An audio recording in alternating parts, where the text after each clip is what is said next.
Madame la députée, quelle est votre vision de l'aménagement numérique du territoire? L'aménagement numérique du territoire est un enjeu stratégique pour notre pays parce que c'est d'abord, comme son nom l'indique, un enjeu pour les territoires, c'est un enjeu également sociétal et social, et c'est un enjeu économique et de développement industriel.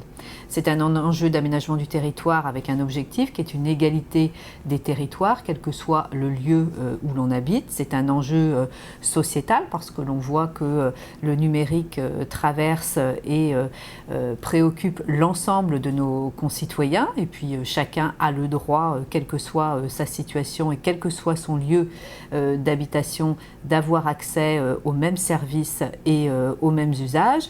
Et c'est également un enjeu économique et industriel extrêmement important.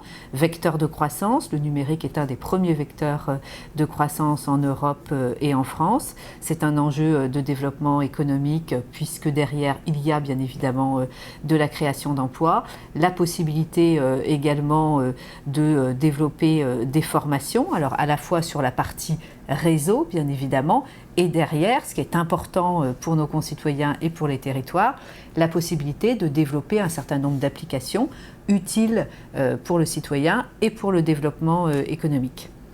Quel rôle doit ou peut jouer le régulateur selon vous? Être extrêmement attentif à ce qu'il n'y ait pas une nouvelle fracture qui apparaisse, c'est-à-dire on avait jusqu'à présent et on a encore des territoires qui sont en zone blanche, mais on peut très bien, si on n'y prend pas garde, avoir des territoires qui ont progressivement des accès à des débits extrêmement différents. Donc pour moi, c'est un objectif très important. Il faut également veiller à un certain nombre de points techniques. Par exemple, lorsque l'on parle, j'ai déjà eu l'occasion de le dire, de monter en débit progressif sur les territoires, de bien toujours avoir, et c'est pour moi un point important, l'objectif qui doit être atteint du très haut débit pour tous. Le président de la République s'est fixé comme objectif de l'avoir donc à échéance de 10 ans. Cet objectif doit être extrêmement important pour nous.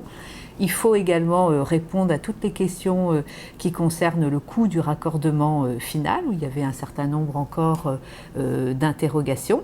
Voilà, toutes ces questions techniques doivent être bien sûr au cœur des préoccupations du régulateur. Et je crois aussi que tout ce qui concerne, alors c'est une préoccupation que j'ai eu déjà l'occasion d'exprimer à plusieurs reprises, la préoccupation liée, et surtout dans les temps qui courent, à l'emploi doit être également cruciale. Donc moi j'affiche une ambition extrêmement forte pour notre pays sur le très haut débit pour tous, j'en suis persuadée, je suis élue de Bretagne, et pour nous, on le dit souvent, le très haut débit c'est aussi important que l'infrastructure ferroviaire par exemple pour la Bretagne, c'est aussi important, et pour l'ensemble des territoires, ça doit être la même chose. Et donc nous devons tous collectivement participer à cet effort important qui, encore une fois, est un enjeu de croissance pour nos territoires, pour la France et également à l'échelle européenne.